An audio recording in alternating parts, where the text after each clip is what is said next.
Mengejutkan dan bikin miris. Lika-liku negara tetangga ini. Pelatih Malaysia ngemis dukungan supporter di tengah ancaman boykot dari Ultras Malaya.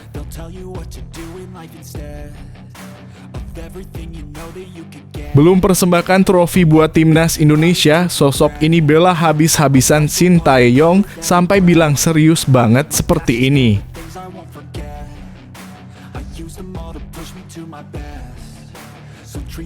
Terungkap, alasan mengejutkan kenapa pelatih timnas U17 Indonesia tidak butuh penyerang baru.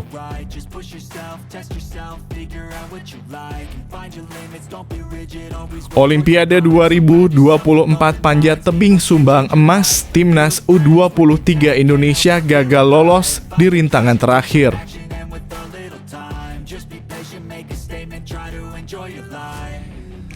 Kualitasnya kurang, Nova Arianto coret Lionel Messi dan satu pemain keturunan di timnas U17 Indonesia.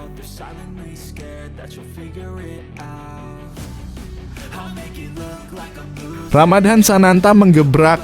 Striker ini ternyata memiliki rahasia hebat yang membuatnya jadi top skor Piala Presiden 2024.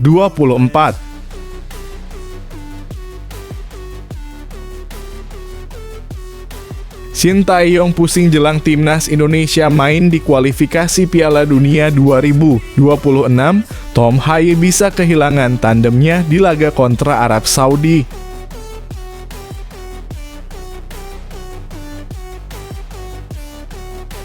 Jens Raven. Rasa gugup di final hilang saat Indonesia Raya dikumandangkan. Hingga alasan menangis setelah laga berakhir.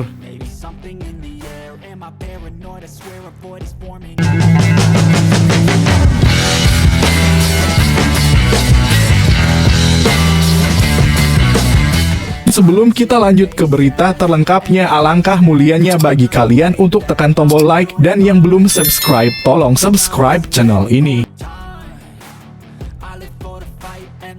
Mengejutkan dan bikin miris. Lika-liku negara tetangga ini. Pelatih Malaysia ngemis dukungan supporter di tengah ancaman boykot dari Ultras Malaya. Pelatih timnas Malaysia Paul Marty Vicente mengemis dukungan supporter saat timnya tampil di turnamen Piala Merdeka 2024. Turnamen yang diselenggarakan oleh Asosiasi Sepak Bola Malaysia (FAM) itu akan dihelat pada 4 hingga 8 September 2024. Timnas Malaysia selaku tuan rumah akan menghadapi laga pertama melawan Filipina pada 4 September. Sedangkan juara bertahan Tajikistan akan menjajal kekuatan Lebanon pada hari yang sama. FAM menawarkan tiket dengan harga spesial RM70 bagi para penggemar untuk menyaksikan keempat laga tersebut. Sayangnya, skuad Harimau Malaya terancam akan melakoni pertandingan di Piala Merdeka 2024 tanpa dukungan suporternya. Hal ini menyusul munculnya ancaman Ultras Malaya untuk memboikot Piala Merdeka edisi ke-43 itu. Ultras Malaya menyebut alasan memboikot turnamen tersebut karena tidak puas dengan Asosiasi Sepak Bola Malaysia (FAM). Sakit dan akan terus sakit. Jangan sampai berobat. Kosongkan stadion. Tutup kerfa pesta bola merdeka.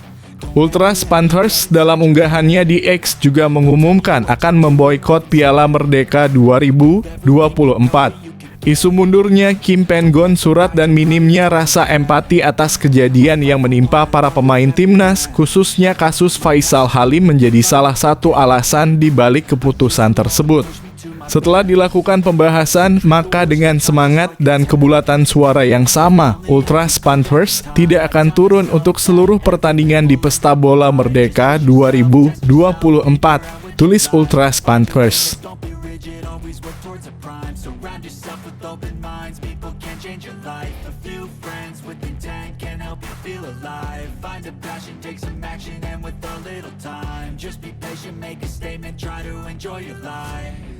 They'll try to kick you while you're down. They wanna rise up while you drown.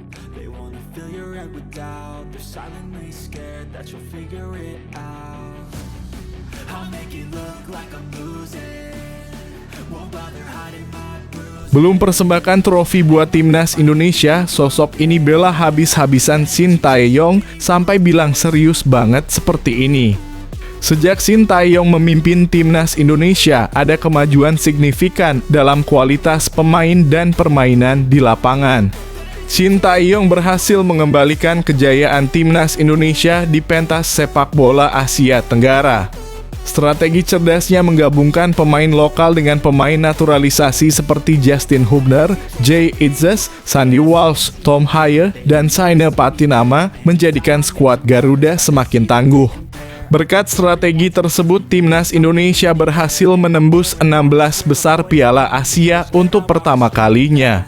Tidak hanya di level senior, Shin Tae-yong juga sukses membawa timnas U-Strip 23 hingga semifinal Piala Asia U-Strip 23. Meski begitu, setelah 5 tahun menangani timnas Indonesia, Shin Tae-yong belum berhasil meraih trofi untuk pasukan Garuda yang memicu berbagai kritik.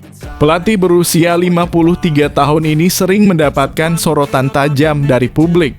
Namun Coach Justin, seorang pengamat sepak bola Indonesia, memiliki pandangan berbeda. Ia menilai bahwa meskipun Shin Tae-yong belum membawa pulang gelar, upayanya patut diapresiasi. Coach Justin mengungkapkan, "Saya hampir selalu mengikuti timnya Shin Tae-yong.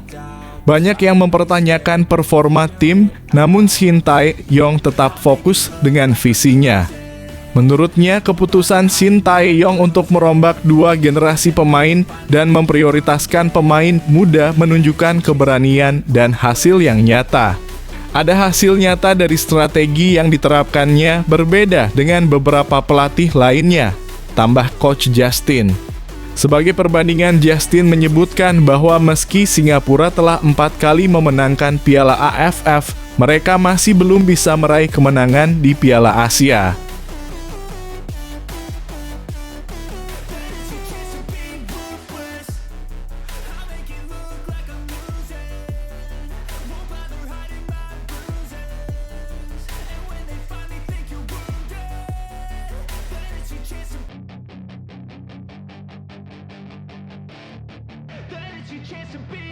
Hey kid, don't ever let them get inside your head. They'll tell you what to do in life instead of everything you know that you could get. Don't let them guide your life towards regret. Terungkap alasan mengejutkan kenapa pelatih timnas U17 Indonesia tidak butuh penyerang baru.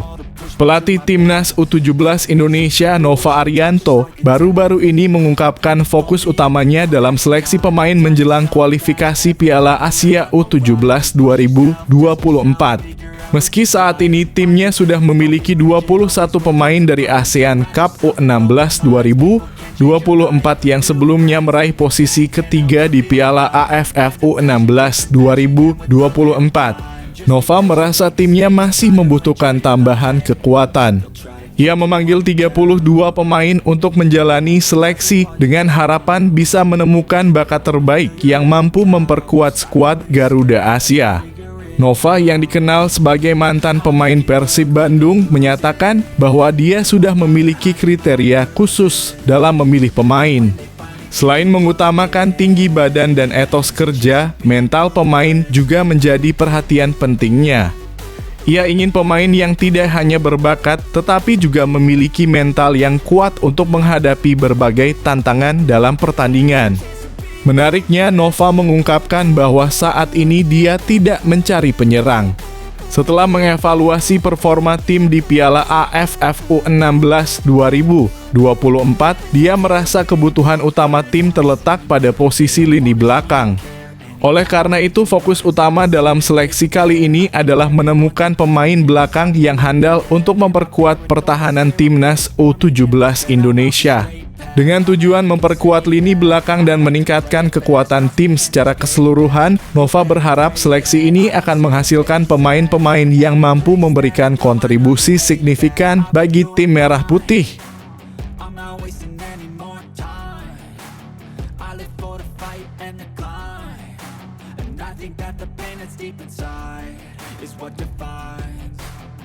So I won't give up, I'm gonna make it to the top. I don't care what's in my way, I swear I'm never gonna stop. I could fall flat on my face and I swear I will get back up. Cause I don't deserve a thing and the road ahead is tough.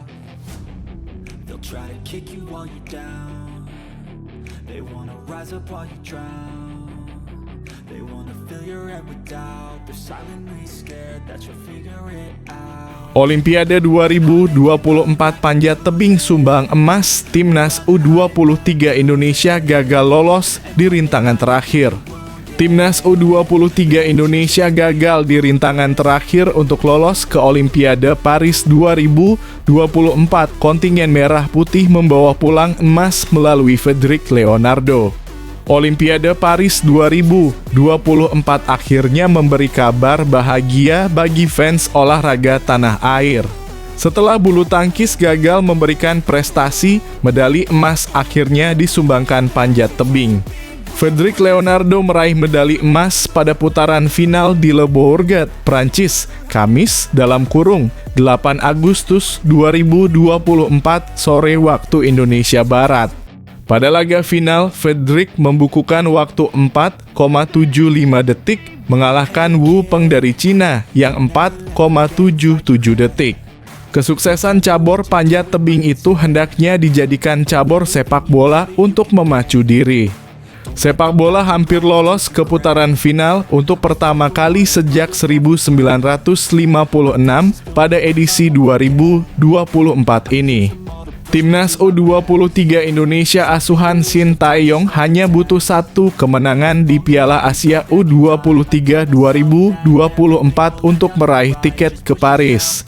Namun 2 pertandingan terakhir di Piala Asia U23 serta 1 laga ekstra di play-off Olimpiade 2024 berbuah kekalahan. Laga itu diperparah kepemimpinan buruk wasit Francois Letexier yang menghukum 2 penalti dan 1 kartu merah untuk Indonesia. Kekalahan 0-1 membuat Indonesia gagal lolos ke Olimpiade dengan cara menyesakkan. Selamat untuk Fedrik, semoga sepak bola bisa mencapai prestasi serupa di masa depan.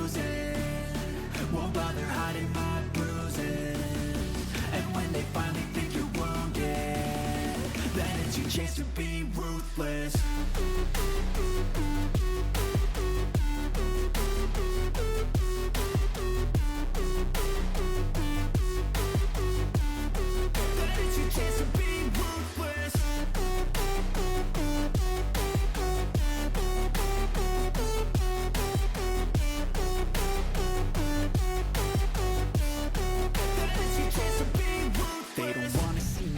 Kualitasnya kurang, Nova Arianto coret Lionel Messi dan 1 pemain keturunan di Timnas U17 Indonesia. Pelatih Timnas U17 Indonesia, Nova Arianto, mencoret Lionel Messi Al-Fachri dan 1 pemain keturunan Matthew Davies. Pencoretan itu diumumkan secara langsung oleh Nova Arianto selepas Timnas U17 Indonesia menjalani seleksi pemain di lapangan ABC Senayan, Jakarta Pusat, Kamis (8 Agustus 2024). Sebelumnya Nova Arianto telah memanggil 32 pemain untuk menjalani proses seleksi yang dimulai pada Selasa (5 Agustus 2024). 32 pemain itu merupakan wajah-wajah baru yang tidak memperkuat Timnas U16 Indonesia di ASEAN Cup 16 2024. Nova Arianto ingin melihat pemain-pemain lainnya demi menambah kekuatan Timnas U17 Indonesia. Salah satu pemain yang dipanggil Nova Arianto adalah Lionel Messi Al-Fachri. Lionel Messi yang dimaksud di sini bukan pesepak bola top dunia asal Argentina. Lionel Messi Al-Fachri merupakan pemain berposisi bek kiri. Permainannya sudah dipantau oleh Nova Arianto dalam proses latihan beberapa hari. Asisten pelatih Timnas Indonesia itu langsung mengambil keputusan untuk mencoret beberapa pemain pada Rabu (7 Agustus 2024). Salah satu yang dicoret itu adalah Lionel Messi Al-Fachri. Ya, dia tidak ada di sini. Lionel Messi sudah saya kembalikan, kata Nova. Nova Arianto mengatakan bahwa kualitas Lionel Messi Al-Fajri belum sesuai ekspektasinya. Hal itu yang menjadi dasar Nova Arianto mencoret namanya. Secara postur dan kualitas belum sesuai dengan yang saya inginkan, kata Nova Arianto. Selain Lionel Messi Al-Fajri, Nova Arianto juga mencoret Matthew Davies. Matthew Davies merupakan pemain keturunan berdarah Indonesia dan Australia. Ia berposisi bek dan kini membela klub asal Australia, Subiaco. Nova Arianto memberikan kesempatan kepada Matthew Davies untuk menjalani proses seleksi di Garuda Asia.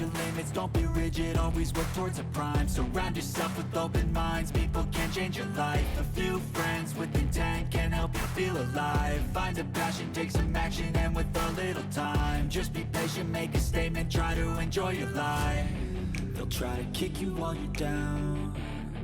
They wanna rise up while you drown. They wanna fill your head with doubt. They're silently scared that you'll figure it out. I'll make it look like I'm losing. Won't bother hiding my bruises. And when they finally Ramadhan Sananta menggebrak. Striker ini ternyata memiliki rahasia hebat yang membuatnya jadi top skor Piala Presiden 2024. Ramadhan Sananta semakin bersinar sebagai striker tajam di lini depan timnas Indonesia berkat kedatangan pelatih khusus penyerang Yeom Ki-hun yang dibawa oleh Shin Tae-yong. Pembuktian kapasitas Sananta terlihat jelas ketika ia menjadi top skor di Piala Presiden 2024 dengan 3 gol yang dicetak selama turnamen pramusim ini. Meskipun ada 2 pemain lain, Loko Lingoi dari Arema FC dan Leo Gaucho dari Borneo FC, yang juga mencetak 3 gol, Sananta menonjol karena waktu tercepatnya dalam mencapai jumlah gol tersebut. Sananta merasa bersyukur atas kesempatan yang diberikan oleh Piala Presiden 2024 sebagai ajang pemanasan untuk klub-klub Liga 1 2024/2025. Kepercayaan dirinya melonjak dan ia optimis bisa lebih berkembang bersama timnas Indonesia. Striker Persis Solo ini juga merasa beruntung dengan kehadiran Yeom Ki-hun sebagai asisten pelatih khusus penyerang yang diyakini akan meningkatkan produktivitas golnya di timnas. Selain itu, Sananta menjadi satu-satunya striker murni yang berhasil mencetak gol selama kualifikasi Piala Dunia 2026 zona Asia dengan 1 gol dari 6 pertandingan melawan Irak, Vietnam, dan Filipina.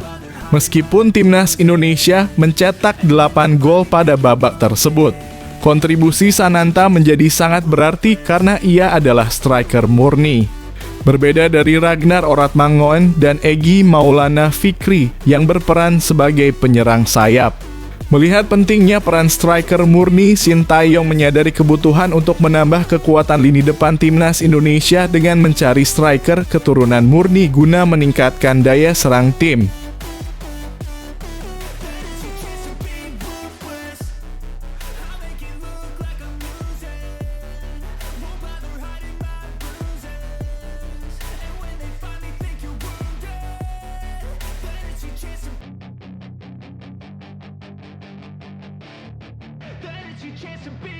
Hey kid, don't ever let them get inside your head. They'll tell you what to do in life instead of everything you know that you could get. Don't let them guide your life towards regret. I'll fight for what I love with every breath. Shin Tae-yong pusing jelang timnas Indonesia main di kualifikasi Piala Dunia 2026. Tom Haye bisa kehilangan tandemnya di laga kontra Arab Saudi. Jelang pertandingan penting melawan Arab Saudi di kualifikasi Piala Dunia 2026 zona Asia, pelatih timnas Indonesia Shin Tae-yong menghadapi tantangan besar. Pada 5 September 2024 mendatang, skuad Garuda akan bertandang ke Jeddah tanpa diperkuat 2 bek tengah kunci, Jordi Amat dan Justin Hubner. Amat harus menjalani hukuman 2 pertandingan setelah mendapat kartu merah melawan Irak, sementara Hubner terkena skorsing akibat akumulasi kartu kuning. Ketiadaan Ahmad dan Hubner berarti Shin Tae-yong hanya bisa mengandalkan Rizky Ridho dan Jae Itzes sebagai bek tengah. Sementara Elkan Bagot masih belum dipanggil, pelatih asal Korea Selatan ini biasanya mengandalkan formasi 3 bek. Dengan opsi yang terbatas, Shin Tae-yong mungkin akan mempertimbangkan Nathan Chuaon yang dikenal sebagai pemain serba bisa. Pada 2 pertandingan FIFA Matchday Juni 2024 lalu, Nathan bermain sebagai gelandang bertahan, namun kali ini dia bisa diatur sebagai bek tengah ketiga bersama Ridho dan Itzes. Kehilangan Hubner dan Ahmad juga berdampak pada lini tengah di mana Hayek kekurangan pendamping setelah tampil impresif pada Juni 2024. Salah satu opsi untuk menggantikan Nathan di posisi gelandang bertahan adalah Ivar Jenner. Namun, Jenner dan Hayek memiliki gaya permainan yang mirip sebagai pengatur serangan, berbeda dengan Nathan yang dikenal lebih energik dan mobil. Shin Tae-yong juga bisa mempertimbangkan nama-nama lain seperti Mark Locke dan Ricky Kambuaya untuk mengisi kekosongan di lini tengah. Dengan berbagai pilihan yang ada, akan menarik untuk melihat bagaimana Shin Tae-yong mengatasi krisis pemain ini dan menyusun strategi untuk menghadapi Arab Saudi.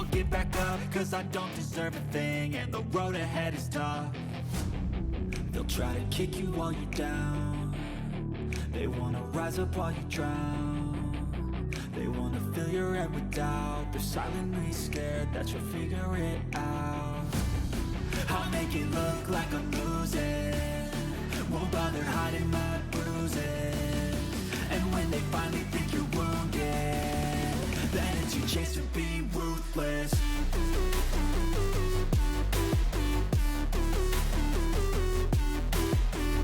Jens Raven. Rasa gugup di final hilang saat Indonesia Raya dikumandangkan. Hingga alasan menangis setelah laga berakhir. Penyerang timnas Indonesia, Jens Raven, mengungkapkan perasaannya setelah pertama kali merumput di tanah air. Sebagai pemain naturalisasi timnas U19 Indonesia, Jens memulai debutnya di Indonesia saat mengikuti ASEAN Cup U19 2024 yang berlangsung di Surabaya dari 17 hingga 29 Juli 2024. Dalam turnamen ini, timnas U-Strip 19 Indonesia sukses meraih gelar juara dan Jens menjadi bagian penting dari perjalanan tersebut. Jens Raven tiba di Jakarta 2 hari sebelum tim terbang ke Surabaya untuk turnamen. Ia mengaku sangat terkesan dengan dukungan supporter yang sangat antusias di Surabaya. Saat tiba di Surabaya, saya merasakan betapa besar kecintaan masyarakat terhadap sepak bola di sini, ujarnya. Selama turnamen, Jens mencetak gol debutnya dalam pertandingan penyisihan melawan Filipina yang membuatnya sangat bersemangat. Mencetak gol pertama saya dalam pertandingan resmi sangat luar biasa, katanya. Di pertandingan ketiga melawan Timor Leste, Jens tampil gemilang dengan mencetak 2 gol dan memberikan 3 assist, membantu tim melaju ke babak semifinal. Ia juga menghadapi Malaysia dalam derby serumpun, menganggap Malaysia sebagai lawan yang kuat. Pertandingan melawan Malaysia sangat penting dan Malaysia bermain dengan sangat baik, tambah Jens. Gugup menjelang final melawan Thailand, Jens merasa cemas saat stadion penuh sesak. Namun rasa gugupnya lenyap saat lagu kebangsaan Indonesia, Indonesia Raya, berkumandang. Ketika Indonesia Raya dimainkan, semua rasa gugup hilang dan saya siap untuk pertandingan, jelasnya. Jens menjadi pahlawan final dengan mencetak gol tunggal yang membawa timnas U19 Indonesia meraih kemenangan 1-0. Setelah peluit akhir berbunyi, Jens tidak bisa menahan emosinya dan meneteskan air mata. Rasa emosional saat peluit akhir ditiupkan sangat mengesankan. Saya sangat bangga dan tidak bisa menggambarkan perasaan tersebut, ujarnya. Orang tua Jens juga hadir di stadion untuk menyaksikan pertandingan final dan sangat terkesan dengan atmosfer di sana. Setelah pertandingan, mereka bergabung dengan Jens di lapangan untuk berfoto dengan trofi. Saya sangat bangga dengan tim, staf pelatih, dan pencapaian kami. Saya berharap kami bisa meraih lebih banyak prestasi di masa depan, tutup Jens Raven. Make it to the top. I don't care what's in my way. I swear I'm never gonna stop. I could fall flat on my face and I swear I will get back up. Cause I don't deserve a thing and the road ahead is tough. They'll try to kick you while you're down. They wanna rise up while you drown. They wanna fill your head with doubt. They're silently scared that you'll figure it out. I'll make it look like I'm losing. Won't bother hiding my bruises. And when they finally think you're wounded, then it's your chance to be ruthless. Pernah bikin Shin Tae-yong marah dan cedera panjang, mantan pemain timnas Indonesia ini berhasil bangkit bahkan dilirik dan dikontrak MU. Nama Ronaldo Kuateh sempat hilang dari radar setelah sebelumnya menjadi andalan Shin Tae-yong. Penyerang muda berdarah Liberia ini yang baru berusia 19 tahun seakan menghilang dari peredaran dalam beberapa tahun terakhir. Awal tahun 2023, Ronaldo dan Marcelino Ferdinand sempat membuat Shin Tae-yong kesal. Shin menyatakan, "Saya agak tersinggung karena kedua pemain ini Marcelino Ferdinand dan Ronaldo Kuateh pergi ke luar negeri tanpa melapor." Saat itu Marcelino baru bergabung dengan klub Belgia, KMS Kadıköyspor. Sementara Ronaldo merapat ke klub Turki, Bodrumspor. Kepergian mereka mengganggu rencana Shin untuk Piala Asia U-Strip 20 2023, terutama saat persiapan Piala Dunia dan AFC yang sedang berlangsung. Terbaru laporan dari Thailand mengungkapkan bahwa Ronaldo Kuateh akan bergabung dengan Muangthong United untuk musim 2024 hingga 2025. Meski demikian, Ronaldo belum sempat bermain untuk Bodrumspor karena mengalami cedera ACL pada April 2023 saat membela timnas U-Strip 22 melawan Lebanon. Cedera tersebut memaksanya untuk istirahat panjang, namun pada Mei 2024 Ronaldo dikabarkan sudah pulih 100% dan kembali berlatih. Muangthong United pun melihat kesempatan untuk menambah kekuatan serangnya dengan merekrut Ronaldo Kuateh. Sebagai pemain muda yang menjanjikan, Ronaldo Kuateh memiliki rekam jejak yang mengesankan. Putra Roberto Kuateh ini telah membela berbagai level timnas Indonesia dari U-Strip 19, U-Strip 20, U-Strip 22, U-Strip 23, hingga tim senior. Kariernya yang menjanjikan menjadikannya salah satu pemain muda yang patut diperhatikan di dunia sepak bola.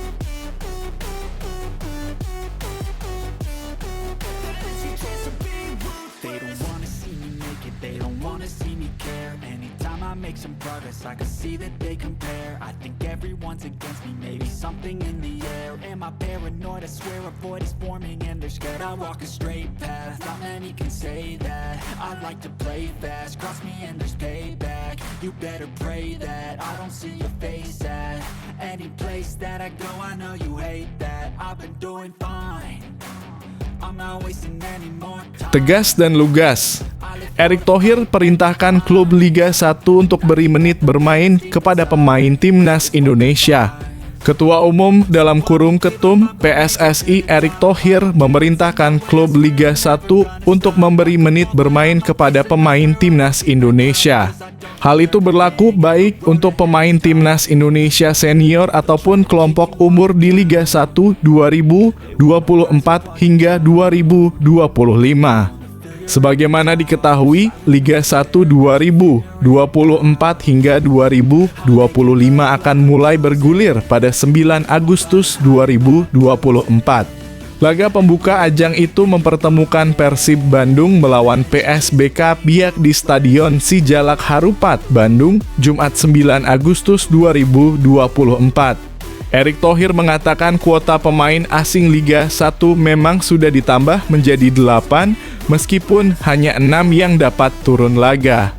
Dia pun menekankan pemain timnas Indonesia harus menjadi prioritas utama, meskipun ada pemain asing. Saya minta semua klub partisipasi. Yang mau pakai pemain asing boleh, yang punya pemain timnas wajib memainkan, kata Erick Thohir. Erick Thohir mengatakan langkah itu bertujuan agar para pemain timnas Indonesia dapat meningkat kualitasnya. Dengan begitu performa mereka dapat mendompleng performa timnas Indonesia. Tentu untuk kebaikan bersama supaya punya produk liga yang bagus, ucap Erick Thohir. Erick Thohir juga membahas soal kalender FIFA dan Liga 1 yang sudah dikelola dengan baik. Dengan begitu, jadwal timnas Indonesia dan juga Liga 1 takkan bentrok dalam durasi 3 tahun ke depan. Kami sudah sepakat soal jadwal timnas Indonesia dan Liga dengan durasi 3 tahun. Ini supaya tidak merugikan timnas dan Liga, tutur Erick Thohir.